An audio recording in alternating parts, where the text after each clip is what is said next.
A city of history, a city of mystery.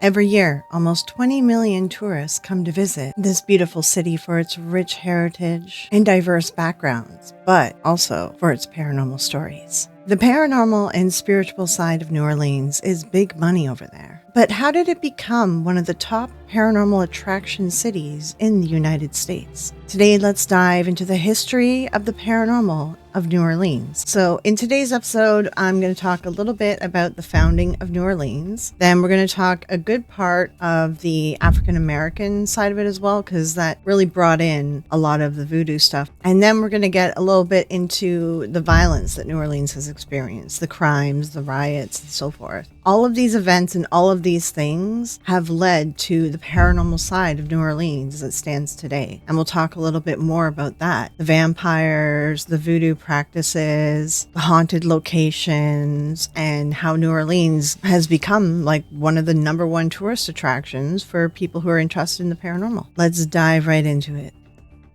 In the beginning. The name New Orleans derives from the original French name La Nouvelle Orleans, given to the city in honor of Philip II, Duke of Orleans. The French city of Orleans itself is named after the Roman Emperor Aurelian, and its name in Latin would translate to Nova Aurelia. Founded in 1718 by French colonists, New Orleans was once the territorial capital of French Louisiana before becoming part of the United States in the Louisiana Purchase of 1803. So New Orleans was originally owned by the French, and then the Spanish took it, and it went back to the French again, and then back to the US. And during all that, you have people coming from France and from Spain. That's sort of what created the uniqueness of this city. Between their architecture and their style and their food, the Creole language was developed around this sort of melting pot of different cultures. Louisiana was very much a French state until around the Civil War. So in 1862, there was a Civil War Reconstruction era. Benjamin Butler was appointed the military governor of Louisiana, and he actually went through and abolished the French language in all of the schools. He continued implementing different state measures just to further strengthen English-only policy imposed by the federal representatives. And with English becoming the predominant language in business and in government, by the end of the 19th century, French usage had pretty much faded away. Additionally, other immigrants came over from Ireland, Italy, German, and that sort of also played a role in a lot of the language changing. And by 1902, only 1/4 of the population in the city actually spoke French. However, different languages do live on, but English is the predominant one. But Creole was sort of born out of the Spanish and the French mixing together, and Creole is still very predominant in New Orleans. New Orleans was a port city, and that was important back in the day as they controlled the imports and exports to the country. So it was very well fought after and very well controlled. And the backbone of New Orleans was built really on top of the slave trade, which we'll get into. And they were the first ones to bring a unique spirituality to New Orleans that no one had ever seen before. So I won't get into all of the history of New Orleans as it's very long and complex. And I suggest if you're interested, definitely look into it. Online you can read a lot of stuff. There's also YouTube videos too. But what we're going to concentrate on in this video is the history of the paranormal and how it got to where it is now, and really began with the slave trade and Haitian voodoo. Let's get into discussing a little bit about the history of the slave trade and how it relates to the history of voodoo and the spiritualism movement that they brought. The history of African Americans in New Orleans.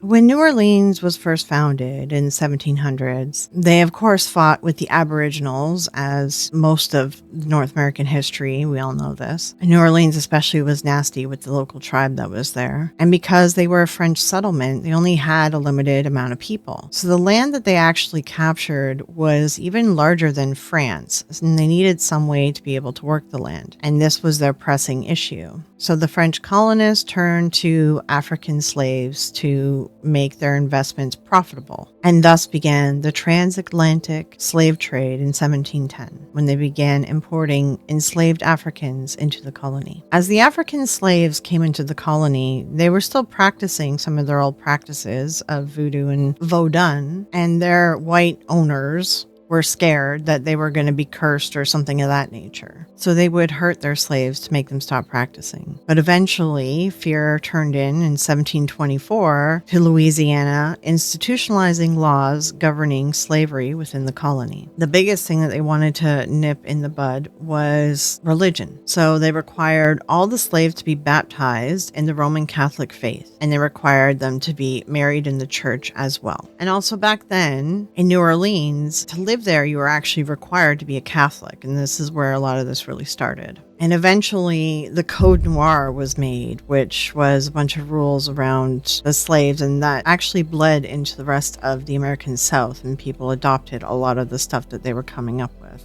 Between 1791 and 1810, thousands of Saint Dominican refugees from the Haitian Revolution, both white and free people of color, which were known as gens de couleur libre, arrived in New Orleans. A number of them also brought slaves with them, many of whom were Native Africans. The governor and other officials wanted to keep out additional free black people. However, the French-speaking population was going down, so they allowed a lot in because if you spoke French, that was more important to them as they were losing that culture. Additionally, in 1809, there were a number of Francophones that were living in Cuba, and Cuba deported them as retaliation because they were mad about Bonaparte. Nearly 90% of the immigrants from Cuba settled in New Orleans. The 1809 migration brought 2,700 white people, 3,100 free people of color or mixed race, and 3,200 slaves, primarily African, and thus doubled the city's population. The city became 63% black. In 1811, 500 enslaved Africans rose up and they had a rebellion against their enslavers. 2 white men were killed in the process, and then they proceeded to march south towards New Orleans. But there, they were eventually caught by the local militia, and there was numerous casualties on both sides. The uprising has been called the largest slave rebellion in U.S. history. Now, one thing that was different about the Code Noir is the slaves were allowed to have Sundays off. Ideally, they should be going to church on Sunday. But after church, they were also congregating and they were practicing their voodoo. At first, they were sort of scattered around in different locations, different congregations practicing. Even though it was against the law to congregate, no one was really doing anything about it. A lot of them started actually meeting at a clearing called La Place Congo, or the Congo Place. And in 1817, the mayor of New Orleans actually issued a city ordinance that restricted any kind of gathering of enslaved Africans, except for they were allowed to gather at the Congo Square. So after church, they would show up there, they would set up a market, they would sing and dance, play music, sell food, things like that. They became a very popular tourist attraction. Even the local people that lived there would go and watch them, and then tourists that came to the city would go and watch them as well. It was entertaining to people. And at that time, the enslaved were beginning to be allowed to buy themselves out. They were being allowed to buy their freedom. So selling these goods and making money off of people were a way that they could make money to actually buy out their slavery contract. Now, during the day, they were really putting on a show for people and trying to make money. But it said once night hit, that's when the real voodoo practices would actually occur, to do their spiritual practices the way that they want to. Additionally, people say that Congo Square is actually the birthplace of jazz. And voodoo plays a big role in jazz too, even up to rock and roll as well. There's a famous African-American musician, Robert Johnson, who is considered the father of rock and roll. People said that he sold his soul for fame at the crossroads. Now, most people know the most famous voodoo king and queen, which is Dr. John and Marie Laveau, and we're going to get into them right now. Let's talk a little bit more about voodoo. The voodoo in New Orleans. Movies and TV shows, Hollywood itself, often misrepresents voodoo, acting like it's devil worship or dark magic. Additionally, there's a huge amount of racial prejudice and ignorance as well in the writing decisions from movies and TV. Voodoo is actually over 6,000 years old and it predates Jesus Christ. The origins started as Vodun, and it originates from the word Vodou, which translates into spirit. The people of West Africa believed in Nana Baluku, the supreme creator. She was a goddess. And she had two sons, Lisa, who represents the sun, and Mawu, who represents the moon. Unlike with the Christian and Catholic teachings, Nana was a god who didn't affect or control humans. Instead, the Loa, or the spirits, were sent down to take care of the people. Now, it was very easy to integrate voodoo into Catholicism, and this probably made it a little bit more comfortable for it to be integrated over time in New Orleans. Because with voodoo, they have one god as well, and all the Loa, they ended up associating each Loa with a different saint. So whether they're praying to the Loa or praying to the saint or together, it holds the same meaning regardless. The practice of voodoo is all about communicating with these spirits, these Loa. The practices are about healing and transcendence for the most part. In voodoo, they invite the spirits to come into their body and take control. And this scares a lot of Catholic people because in Catholicism, possession is evil, requires exorcism, and it risks the person's soul. In voodoo, there's no fear of the dead, and they're more interested in the relationship between life and death itself. But the biggest thing of voodoo, it was a way for the slaves to connect and keep their culture while they were being forced into this white culture by their slave owners. And then eventually, knowing that they can buy their freedom, they started putting on a little bit of a show. And this was really the first commercialization of paranormal tourism in New Orleans. Now, this commercialization was really stepped up with Marie Laveau and Dr. John. Dr. John, born in 1803 and died in 1885, he was infamously tattooed. His real name is Jean Montanet. People would call him Dr. John, Voodoo John, or Bayou John. He was born in Senegal, but he was kidnapped by Spanish slavers and shipped to Cuba. After earning his freedom from his friendly master, he worked as a ship's cook and finally settled in Louisiana. Dr. John seemed to possess special powers. He began telling fortunes, and he was doing really well, so he must have been really good at reading people or whatever it might be. It's hard to say how authentic he was because he did put on a bit of a show. But he did give back to the community. He often looked after the poor in the neighborhood and gave them food and things like that. Dr. John was very charismatic and he had a really good personality that people seemed to be really attracted to him. I guess he seemed really mysterious and things like that. There's many first-hand accounts that his medicines actually worked, which is completely possible as he was probably doing some hoodoo stuff and there's some herbology mixed in there. So a lot of herbal medicines do work. They were just kind of lost to the times. However, he had a tendency of taking advantage of gullible white women who came to him. But it was said that he could heal anything and he could even resurrect the dead. Some people say that he was a mentor to Marie Laveau, but some people say that they were equal and sort of just doing this stuff at the same time. They did team up at one point, so it's hard to say. But if anything, they both really started the commercialization of selling voodoo to the masses and selling the spiritual aspect of things. And while some parts of their stuff might actually be true and things that they did were right, there was things that even Dr. John admitted that he just did fake for people. Because, he didn't really have respect for white people, which is totally fair. I get that. But they were definitely putting on a grift, all right? There was a portion of this that was a grift. But this is really what started all of the movement in New Orleans, like all the psychics that are there, the voodoo practitioners that are there, everything like that really started with the two of them. Now, Marie Laveau. Marie Laveau is probably the more famous one out of the two of them. She was very intriguing and mysterious to a lot of people. Marie Laveau was born in New Orleans, Louisiana, and she was born a free woman of color in the French Quarter. Her mother, Marguerite, was a free woman as well, of African, European, and Native American ancestry. Now, because her mother wasn't married at the time, her father's not been identified, but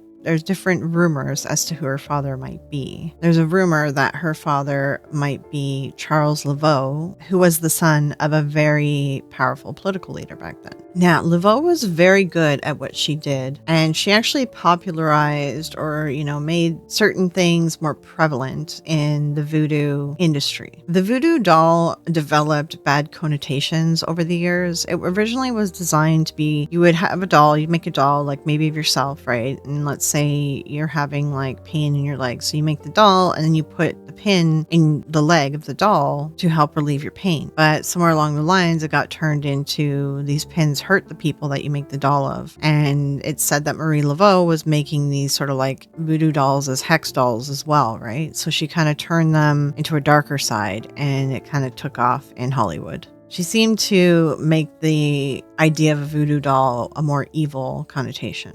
Also, some people believe that zombies being related back to the voodoo practices are a popular notion because of Marie as well. She had a snake that was named Zombie. However, in the voodoo practices, the snake represents the balance between gender and knowledge. And there's arguments that either her serpent is named after a deity Damballa or Le Grand Zombie, or aka Zambi. Damballa is a creator of life and ruler of the human mind. And Marie Laveau began ritualistic dancing and chanting by having the snake on her. And that ended up becoming a thing that other female voodoo practitioners would do too. So it's very common for women to dance with the snakes on them. Along with the snakes and the voodoo dolls, Marie Laveau also made very popular the gris-gris bags. Now, hoodoo is another thing that was taking place elsewhere in the United States. And hoodoo is a mixture of Native American practices, European magic, Louisiana folklore, as well as a little bit of voodoo. So hoodoo consists of charms, potions, spells. It's sort of like the alchemy side, I guess, of this world. So Marie Laveau creating these gris-gris bags was a little bit of hoodoo mixed in with the voodoo as well. And even to this day, gris-gris bags are a very big business. Gris-gris bags are sort of like mojo bags. They're little amulets made with cloth, materials, spices, other items with a spell put on them. People wear them for like 30 days and then you're to bury them after different steps depending on who you buy your bag off of. People often buy them for love, wealth, success, etc., good health. So it's said with voodoo that the spirits will come down and help those who are in pain. So what Marie Laveau did is she would actually put hot peppers into her mouth and put herself into pain so that the spirit would then come down into her body and, do her bidding or talk or whatever she was getting the spirit to do. She did some pretty fantastical things. So there's one story that Marie helped an affluent man free his son from murder charges. Apparently, it was a very open and shut case. The evidence against his son was very damning. Marie put 3 peppers in her mouth for like 2 or 3 days, something like that. And then she ended up slipping the peppers under the judge's chair. And I think she also left something at a door somewhere too. Essentially, the kid got off of the charges. He didn't get charged. And part of this deal was that she get a house. So she ended up getting a house from the father of the son.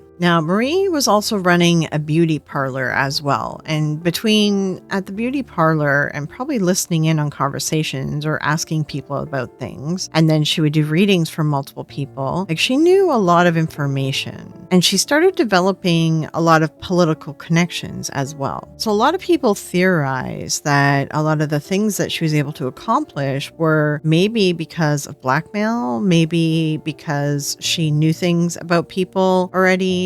Also, the things that she was able to premonition or, things she was able to see in the tarot cards was because, she was talking to someone at the beauty parlor or she overheard a conversation. She really positioned herself in a good placement to be able to take advantage of the information that was around her. And while I do respect, the voodoo religion and the spiritual side of it, and I do have a lot of respect for them and everything, I do think that there was a good portion of what Marie was doing, and it was a lot of sort of the grifting side, but why not? Like a lot of it was taking advantage of white people, and they were more helping their actual culture, right? So I think that there was probably some real stuff that she was doing, and she probably believed in some things, but I do think between her and Dr. John, they were probably grifting a few things as well. Just she was able to utilize all of her wiles to get what she needed, and that's still a very powerful woman, and she accomplished quite a lot. But between her and Dr. John, it set the stage for future psychics and spiritualists and voodoo practitioners in New Orleans. And this is a big part of the paranormal tourism of New Orleans, because yes, you might go for a ghost tour, or you might go to hear stories about vampires and things like that, but while you're there, everyone always stops. They stop at the voodoo temple, they stop at the different stores. There's like a museum as well that you can go to, and you can buy gree bags. People go and get psychic readings. Like if you're in New Orleans, people, for a paranormal reason, like people will kind of take part in everything that's available to them. So Marie and John are really the creators of the commerce side of the paranormal in New Orleans. But that's the spiritual side of things. But what about the metaphysical side? Like, what about these hauntings? How did all of these places get so haunted? And where did these stories come from? And how did vampires get into the mix of everything? Well, we're going to talk about that coming up right now as we discuss the crime and violence of New Orleans and how it has led to multiple places apparently being haunted. The Mafia of New Orleans. New Orleans is no stranger to crime, once being the murder capital of the United States. But these crimes now are often linked to hauntings and ghost stories told to tourists to this day. If we're going to talk about this, I do think it's important that we discuss the Mafia of New Orleans, and it played a big role in the history of New Orleans. And I was quite surprised at how much the Mafia was involved in the city. For this discussion, we need to go back to 1860. So Italy wasn't a unified nation until 1861. Earlier that century, the Mediterranean island of Sicily was merged into a kingdom with Naples, but Sicilians wanted to be independent. In 1848, they briefly were independent when they revolted and won, but Naples took back control. And Naples, being upset, set up oppressive policies towards the Sicilians. So these policies, combined with a poor economy, triggered a big exodus of Sicilians to cross the Atlantic Ocean, and they did this for more than half a century. So after the American Civil War, freed former slaves were given the choice between staying in rural areas to work the fields or heading into the cities for higher paying jobs. And of course, many of them chose to leave. Like a lot of these employers to, probably hurt them at some point. They don't want to stay. So the Louisiana Bureau of Immigration was formed to recruit new workers to work the fields. And it had great success attracting the Sicilians who were not happy where they were and wanted to actually move to a different country. So they were attracting them, offering the opportunity to come move here, work in these fields, have a better life. And surprisingly, no city in America received more Sicilians from that exodus than New Orleans. Between 1884 and 1924, about 300,000 Italian immigrants,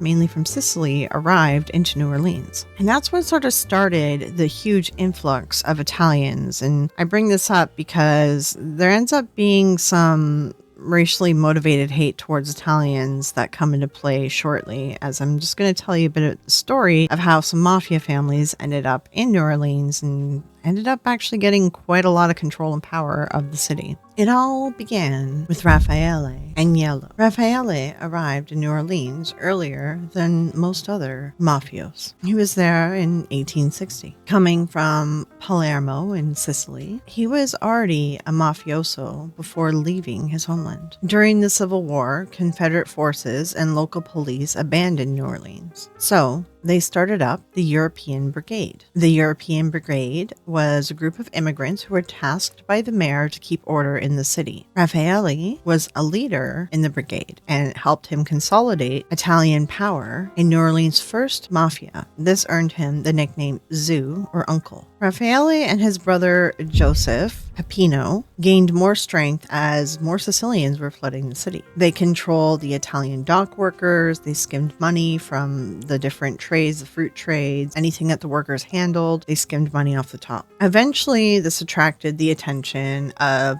Joseph J.P. Mishica, a man born and raised in the Italian-American community of New Orleans, and he was heavily involved in the importing of fruit. So Joseph ended up organizing and funding a group, the Innocenti, and they're politically motivated. They gained support from other New Orleanians with ties to the eastern side of Sicily. The Innocenti set up guards and patrols all around the French Quarter, and soon Raffaele saw this as a threat. And this triggered the first Mafia war in America. It was very complicated and very bloody. A lot of political officials were involved. There were setups. There was a lot of different deaths and assassinations that occurred as well. And on the morning of April 1st, 1869, Raffaele was walking by a French market in the quarter with his bodyguard, and he was talking to different supporters. His bodyguard got distracted for a moment, and in that moment, Raffaele was shot and did not survive. His brother Joseph was also taken out a few years later. So that left the organized crime network of New Orleans to Joseph. By the early 1880s, another Joseph arrived on the scene. Joe Provenzano, he was dominating the operations that were occurring at the docks. And he decided that he wanted to split from Joseph Meshica's organized group. So for the next 6 years, hundreds of different Sicilian criminals were imported in to bolster the strength. And as the two Joes were pulling apart from each other, this caused yet another mafia war to break out again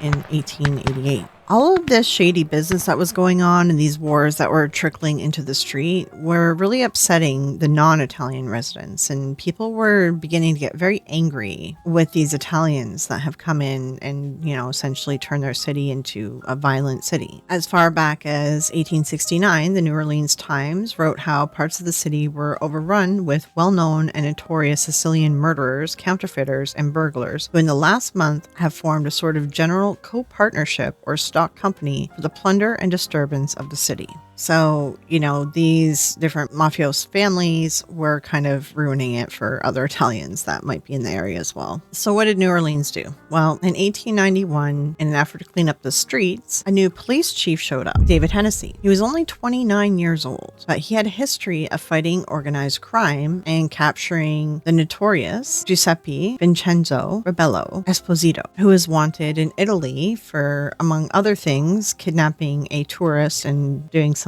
kind of crummy things to the tourist. So the police chief Hennessy actually was trying to mediate this war, and he was trying to kind of work through things with words. So he wasn't immediately throwing violence at things. So he was trying to actually do things in a non-violent manner, which was actually pretty brave of him to try to do that. But however, things went downhill very fast. On the night of October 15th in 1890, several gunmen came running up and shot him with sawed-off shotguns when he was on his way home. He died the next day, but soon rumors started up that the Italians did it. And this started up a very disturbing hysteria. They rounded up 250 Italians for questioning. They just grabbed every Italian that they knew was an Italian, they grabbed them and pulled them off the street and essentially threw them in cells for questioning, which is just, it's crazy to think. Out of the 250, 19 men were ultimately charged with the murder, or at least being accessories of the murder, and they were held without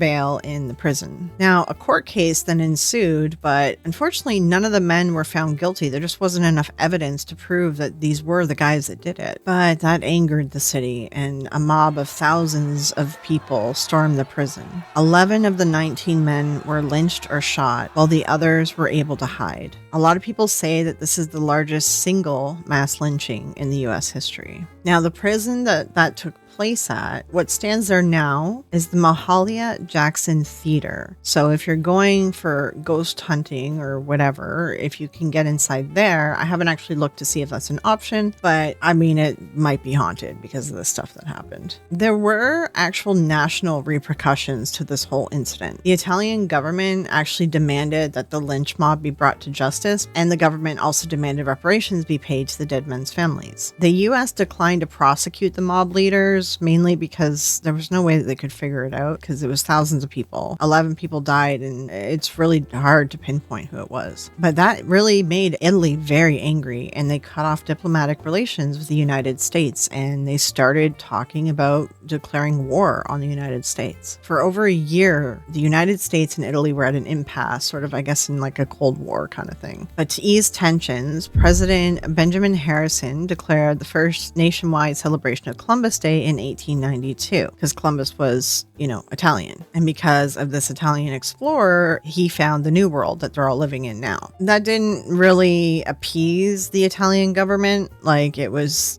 nice or whatever, but the people still weren't brought to justice. The president ended up agreeing to pay $25,000 to the victims of the family. This actually angered Congress. They tried to stop him from actually paying out these reparations, and they were accusing him of unconstitutional executive usurpation of congressional powers. But they didn't stop the president. Each family got $2,200, which in today's money, let me look that up for you, it would be about $76,000 for the family. Each family got $76,000. This appeased Italy enough to drop the talks of war. During this whole time too, Italy pulled out their consulate leaders and stuff, and I guess eventually they brought consulate leaders back in for political reasons. You need to eventually. But US has pretty much forgotten about this whole thing that happened. I had no idea about this. When I read this, I was actually very surprised of this story. I'd never heard of it. But apparently in Italy, they were very aware of this story still. They remember. That's fair. I get it. So the Mafia, there was a lot of killings that occurred with that. Then you have the lynch mob, which that place has got to be haunted. The murders of New Orleans. But besides the Mafia and the organized crime and the stuff happening there, there's actually a lot of unsolved murders in New Orleans. There's a lot of serial killers as well that have come through there. We even have old stories like the Delphine Laurier, what she did to her slaves, right? And my last video, I actually go into more detail about that story. But her place is apparently haunted. The Axeman of New Orleans, that's also an uncaught serial killer. He used to bust down doors of people's homes with an axe, and he'd slaughter families sometimes. He mainly was going after Italians. Surprise, surprise. So apparently he killed 6 to 7 people and injured another 6 to 7. And one night he wrote into the newspaper, and no one knows if this was him or just someone playing a hoax, but wrote into the newspaper saying that he wouldn't bust down the doors of people who were playing jazz music. So then everyone just started playing jazz music every night and made sure that it could be heard so that their door wouldn't be busted down and they wouldn't be attacked by the Axeman. They never actually caught this guy. It's an interesting story. I don't know. Maybe I could do a separate video on it. We'll see. I'm just briefly talking about a few different murders and crime outside of the Mafia here as examples of other things that were going on in New Orleans over the years. There's another story. It's the fancy prostitute of Basin Street. So Kate Townsend, she was a prostitute in New Orleans. She actually did really well for herself, and she was running a brothel on Basin Street. And this was in 1863. So she had a boyfriend, Treville Egbert Sykes. But one day, not one day, but eventually she ended up falling in love with another man. And every time she was fighting with Sykes, she kept threatening to kill him. So their relationship was very rocky, to say the least. But it ended up that Kate ended up being killed by Sykes. On November 3rd in 1883, he fatally stabbed her 11 times. He claimed it was self-defense, and he was tried and acquitted as well. Now, it's an interesting case, and there are stories still left behind about it, so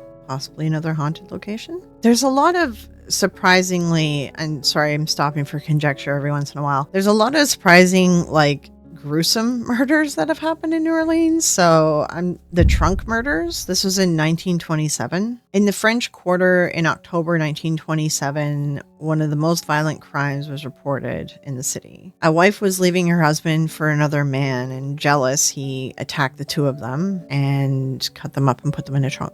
They discovered the dismembered bodies in these trunks. This is just another example of one. There's one also after Hurricane Katrina, and it's the story of Zach and Addie, where Zach, I guess, lost it, and he cut up his girlfriend and put her body parts in weird places. It's where I think one was her head was in a pot. There's a lot of superstition around that case because they were living above the Voodoo temple. They were living in an apartment above it. So that brought a little bit of bad press to the voodoo culture there for a little while, but they say that the building is very haunted.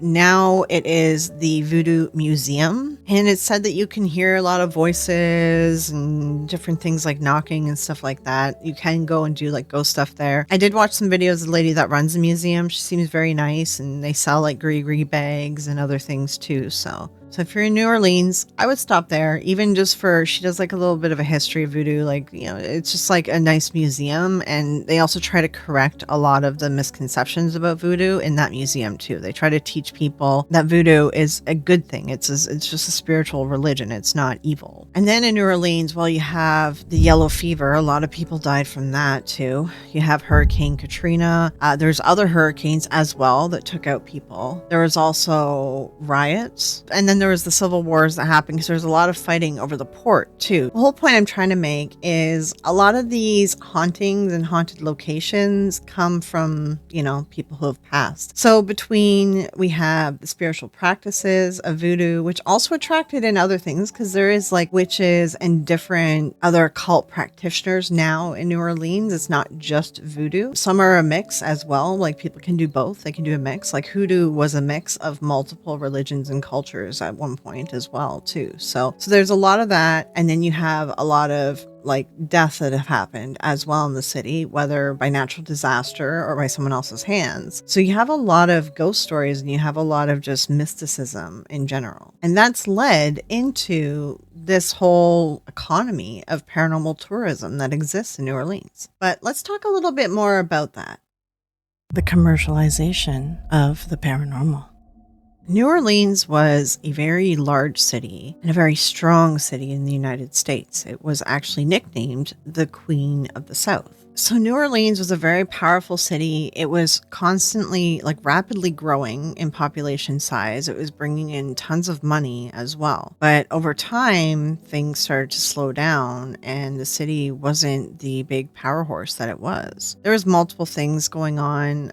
The sugarcane industry was kind of falling apart. There wasn't anything to replace it. As well, travel was getting easier. The transcontinental railroads were all being built. Around 1869 is when they all kind of finished building, and that encouraged people to live in other places, and a lot of people started moving out west. Additionally, like some taxes were getting raised in the city. There's issues with some of the jobs, and the port just wasn't as popular anymore either because people were able to get things in on other ports. Like you didn't have to rely on just specific ones because now that we have the train, we can transport goods. So there was a lot of other ports being utilized, and business was kind of being spread around the country. But what New Orleans still had was they still had tourism. People did always come to New Orleans because it's very unique and eclectic, like with the different cultures. And like I told you before too, tourists would come just to see Congo Square, right? Like it brought in tourists. So they kind of started building upon that. In 1833, New Orleans held its first Mardi Gras parade, and that kind of took off from there. So like tourism became a big part of New Orleans. And over the years, as different industries started to decline,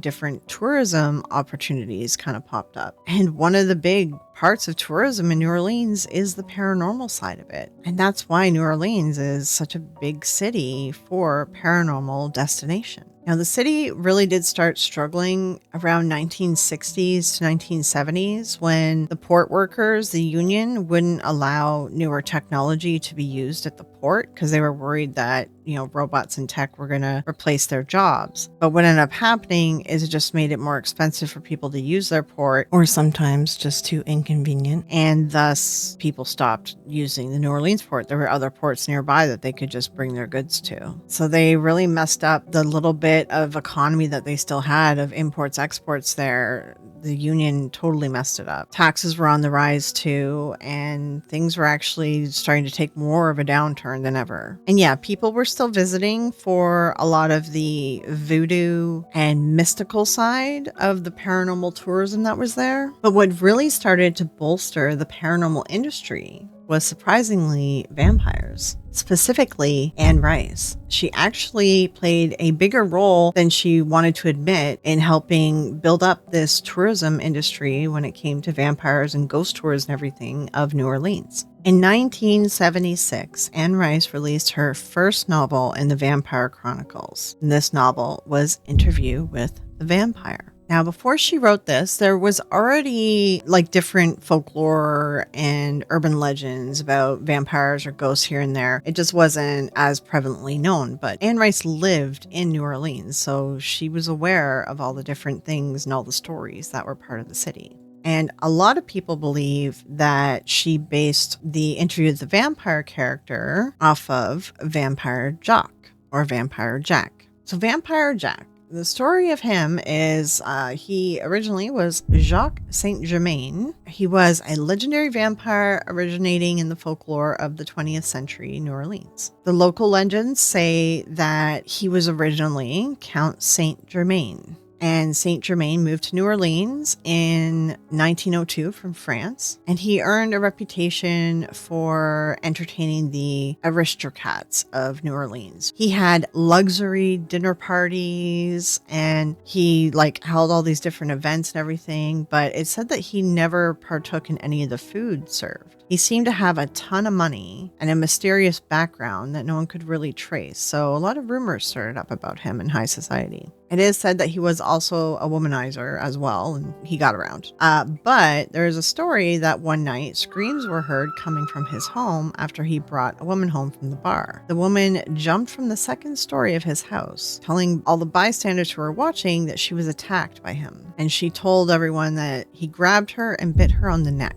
When the police searched his home, they found blood stains and wine bottles filled with blood, but Saint Germain was missing. The woman did die later on at Charity Hospital. So a lot of people say that he's still around. He just assumed different identities. And we could probably do a video. You know what? I'm going to probably do a video on him at some point because it's very interesting. People have pictures where they match up paintings and then a picture of different centuries or different decades and stuff. And they look very similar. And there's all these stories. So it's kind of an interesting story. Whether I believe it or not, I don't know. But it is interesting I find it kind of interesting. But supposedly people have seen him all around. And it goes that if you see him, you don't want to see him. You don't want to recognize him. You don't want to engage with him, because he's going to eat you, right? So every time that he showed back up in the city, it seemed like he never aged. He was a different sort of name, always very similar name, but different name. And then he always looked the same.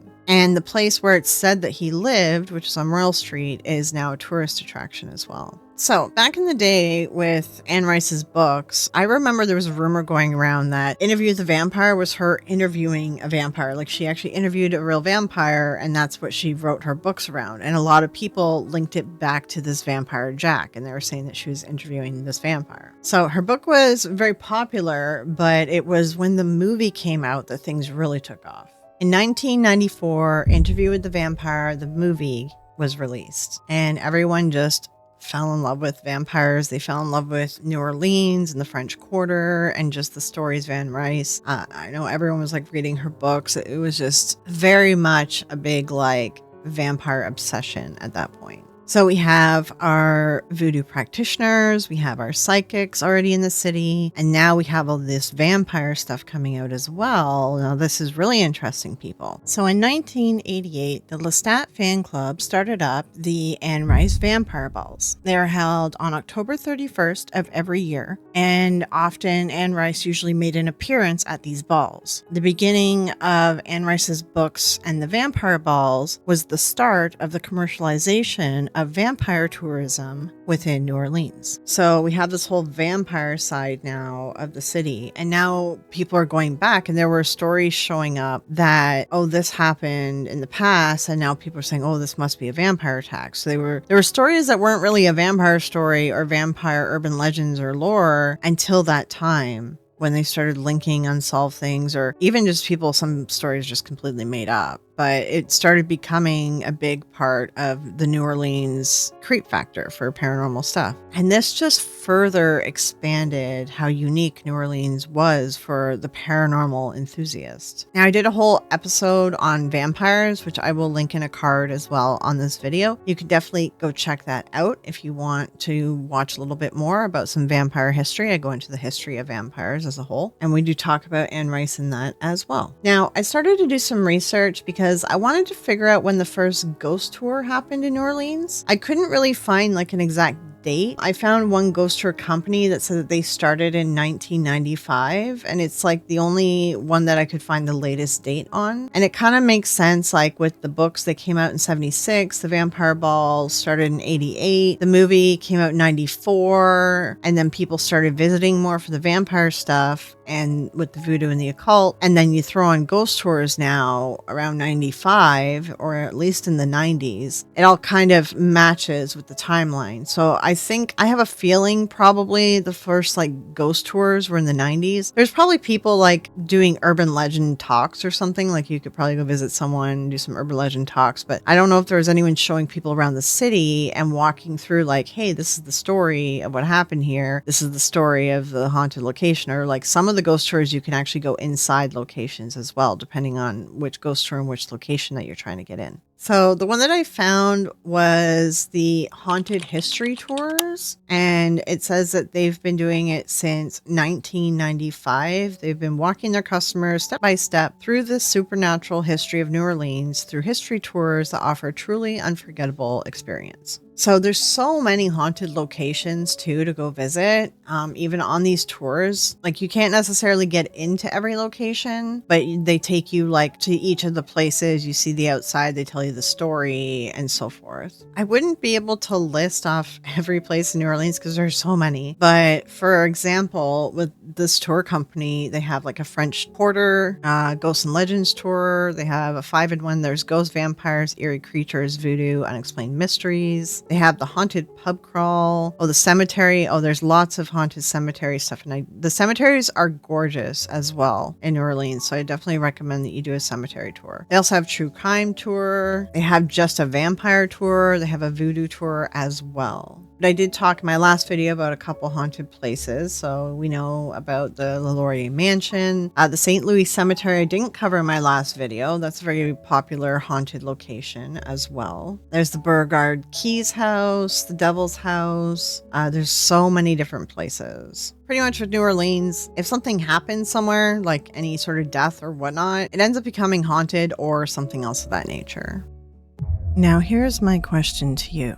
Are all these places haunted? Is there something about this city that makes things stick around? Perhaps the spiritual energy of the city makes spirits want to stay. Or is the city just so spiritually charged that these events stick around and repeat themselves like a residual haunting? Because not everything can be debunked in New Orleans, yet not everything is haunted either. There are hoaxes and there are stories that are made up, but sometimes something could be true. But tell me, what do you think about this city? Do you think all of this is just a big hoax? Or do you think that New Orleans is different from other cities and it somehow attracts and maintains the spiritual energy in the land itself? But in the end, it's big business still. And when it comes down to it, if you're going to go on these things, if you're going to go on these tours and everything, just remember, do it for the fun and for the experience, because this is a business now. The paranormal tourism is a huge business, and it is still quite fun to attend as a guest. If you want to take anything serious, if you want to take any story home with you that's serious, do your research still